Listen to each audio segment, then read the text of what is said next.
Back in the late 1970s, I got hooked up with a magazine called Mandolin World News. And this was published by David Grisman and Daryl Anger and Todd Phillips, and people that worked with him in his quintet, also worked on the magazine.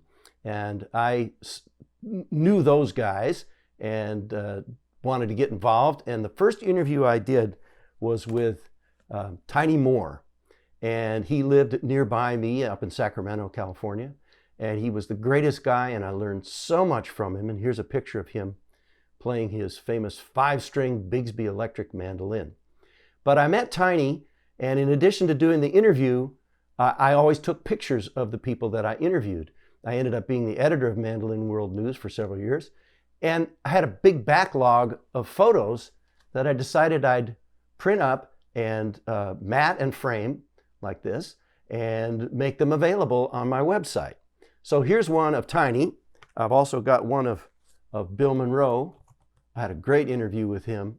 And this particular picture, I was at a concert that he was playing, and I happened to be going from one side of the stage to the other side of the stage, but through the basement, so that I didn't have to walk across the stage. And I'm walking along, and all of a sudden I see Mr. Bill Monroe right there. And I said, "Oh, Bill, could I take your picture?" And I remember he didn't say anything to me at all. He just took off his glasses and just kind of glared. And I said, "Thank you," and this is it. Here's one.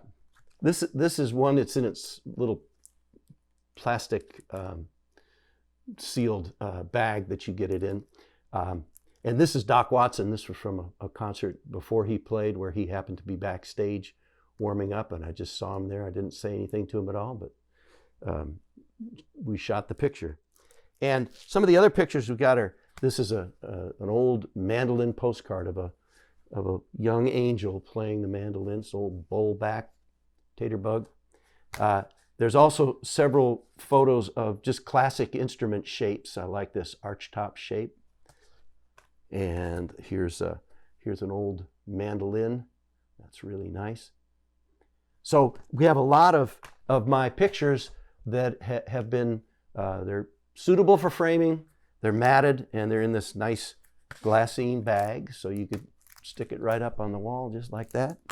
Hope you'll check them out. As I said, musicians, some historical photos of just different music-related things, and some old, beautiful postcards of people playing banjos and mandolins and guitars.